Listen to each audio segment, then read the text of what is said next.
নির্বাচিত সরকার তারা ভারতের সঙ্গে আলাপ আলোচনা করে আন্তর্জাতিক মহলে কথাবার্তা বলে শেখ হাসিনাকে দেশে ফিরিয়ে নিয়ে এসে রায় কার্যকর করার দায়িত্ব গ্রহণ করবেন। গণঅভ্যুত্থানের মধ্যে দিয়ে আমরা যে নতুন কাঠামো বাংলাদেশ পেয়েছিলাম, জুলাই সনদের মধ্যে দিয়ে যতটুকু আমাদের অর্জন, অন্তত ততটুকু পূর্ণাঙ্গভাবে এই মন্ত্রিসভা কার্যকর করার ক্ষেত্রে সরকারকে সেদিকে ধাবিত করবে, এটাই আমাদের প্রত্যাশা। যদিও শপথ গ্রহণের একবারে শুরুর দিনই আমরা দেখেছি যে তারা সংস্কার পরিষদের সদস্য হিসেবে তারা দায়িত্ব গ্রহণ করেননি, তারা শপথ নেন নাই। আজকে কিন্তু দুই ধরনের ব্যাপার এখানে ঘটছে। সবচেয়ে সুস্বাদু হালিম রাঁধুনি হালিম, হালিম হোক রাঁধুনি হালিম।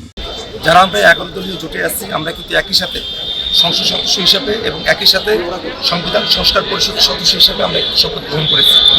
যারা বিএনপি জোটে যারা আছেন তারা কিন্তু শুধুমাত্র সংসদ সদস্য হিসেবে তাদের কার্যভার তারা গ্রহণ করেছেন, তারা শপথ নিয়েছেন। এই যে একটা গ্যাপ তৈরি হলো, এই যে একটা ব্যত্যয় তৈরি হলো, আমরা চাইবো অতি শীঘ্রই তারা এই ভুলটা তারা বুঝতে পারবে।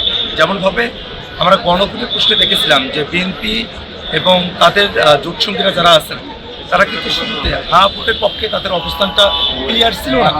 পরবর্তীতে রংপুরে গিয়ে জনাব তারেক রহমান তিনি ভোটের পক্ষে বললেন, এরপরে তাদের ভোটের পক্ষে তাদের একটা অবস্থান আমরা জানতে পারলাম।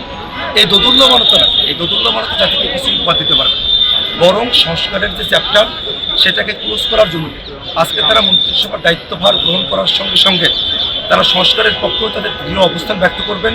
বাংলাদেশে যে 24 অভ্যুত্থানের সময়টাতে যে গণহত্যা সংঘটিত হলো, মানবতা বিরুদ্ধে অপরাধ সংঘটিত হলো, কয়েকটা মামলাতে রায় দেওয়া হয়েছে। এই রায়গুলোকে কার্যকর করার জন্য এই সরকার, নির্বাচিত সরকার, তারা ভারতের সঙ্গে আলাপ আলোচনা করে আন্তর্জাতিক মহলে কথাবার্তা বলে শেখ হাসিনাকে দেশে ফিরিয়ে নিয়ে এসে রায় কার্যকর করার দায়িত্ব গ্রহণ করবেন। একই সাথে এই বাংলাদেশটাকে একটা দুর্নীতিমুক্ত, এই বাংলাদেশের প্রতিষ্ঠানগুলোকে সকলের কাছে প্রেশারি মুক্তভাবে রাষ্ট্রীয় সেবাগুলো সকলের কাছে পৌঁছে দেওয়ার যে বন্দোবস্তের কথা আমরা বারংবার বলে এসেছি, একটা পলিসি নির্ভর আলোচনা এবং সংসদকে আগেকার মতো করে এটা খেলতামাশার বস্তু হিসেবে নয়, সংসদ যেন সংসদের মতো করে সেখানে পলিসি ডিবেট হবে, আইন প্রণয়ন নিয়ে সেখানে কথা হবে। সেখানে আমরা পারস্পরিক গালমন্দ করা, ব্যক্তি চর্চা করার জায়গাটাতে আমরা রাখবো না।